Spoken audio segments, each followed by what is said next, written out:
so let's talk about it. 2016, we're in the NBA Finals. We're up 3-1. I get suspended from Game 5. But, like, talk to me about y'all mindset. Like, you go down 3-1, you're coming back to Golden State. What's the conversation like to even get y'all back to a mental space of, like, we're down 3-1, we're going here for Game 5, we need to win. Talk to me about the conversations in that locker room. I think what was key was, like, leading up to that Game 4 loss, because Game 3 was in Cleveland. We won that game. And Game 4, we lost to you guys in Cleveland, making us down 3-1. But the way we lost that game was something very simple, where you guys were running a 1-2 pick and roll with Klay and Steph, and Klay would keep slipping. And it was Kyrie and JR. Kyrie and JR was the matchup on Klay and Steph. Mm-hmm. And they kept slipping, and Kyrie and JR, I guess the miscommunication was off.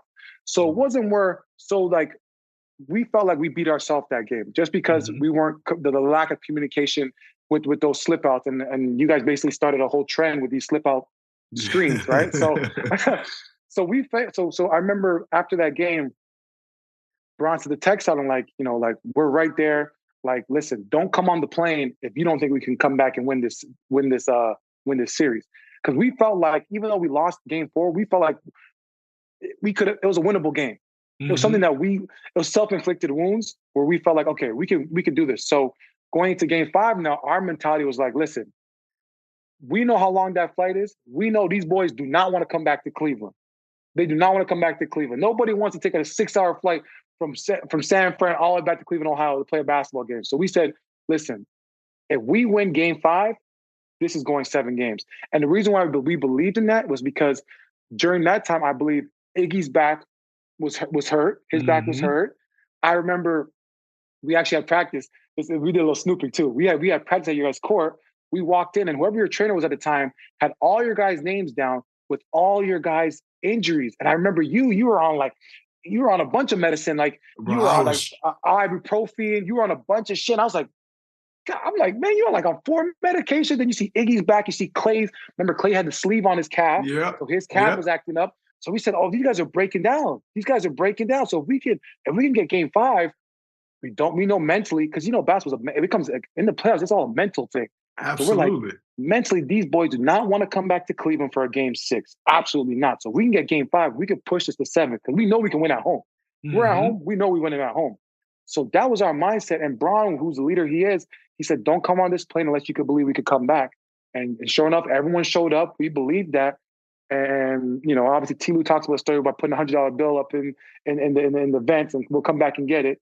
And so once we win Game 5, you know, Kyrie, Bron both have 40, right? So that's crazy. And the finishes that Kyrie had, I think he had the and one with the lefty layup and one. Like, I think it was like either rule of verticality or something. Yeah, it was like stuff that Kyrie could do with his wrist game. It was just like crazy. So now we're at Game 7, and we just believed in each other. We just believed in each other. And obviously we knew that you guys had injuries, and, you know, obviously without you in the game, which helped us a lot, you know, you getting suspended, that was huge. And obviously we started noticing Steph getting frustrated, you know, with the throwing the mouthpiece. So we noticed those little mental, because, you know, like those are mental errors. Like, you know that you can't do that stuff, but we saw, okay, these are little chess pieces, like mentally they're getting frustrated. You know what I'm saying? And I would be frustrated too if I'm up 3-1 and it's like the game, Larry O'Brien's right there. So those little chess pieces of your guys' frustration let us know we had a chance still, which helped us believe even more.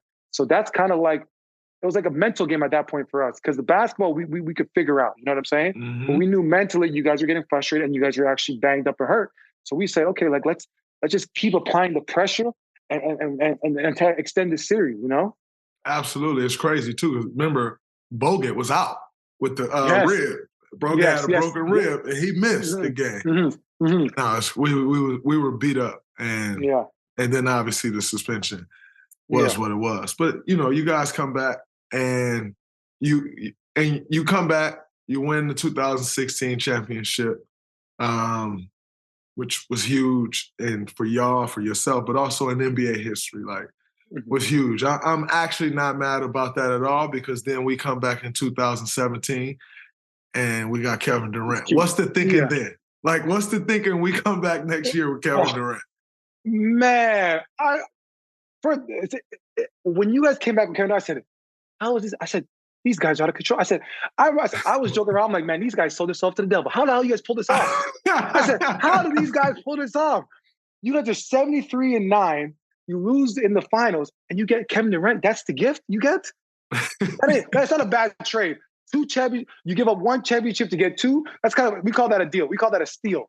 So that was actually a good trade-off that you guys did. So I appreciate that because I wanted my one ring. At least I got one, right? So, no, absolutely. And by the way, most people don't have that. Yeah. And no one's talking about, oh man, you're a one-time champion, 4-time. When you get in the meat of it, you talk about that, you're a champion. Exactly. We talk about resumes coming on the Draymond, you're a champion. Yeah, exactly. What's up, everybody? It's Draymond Green. Make sure you subscribe to the Volumes YouTube channel below so you don't miss any more of this great content going forward.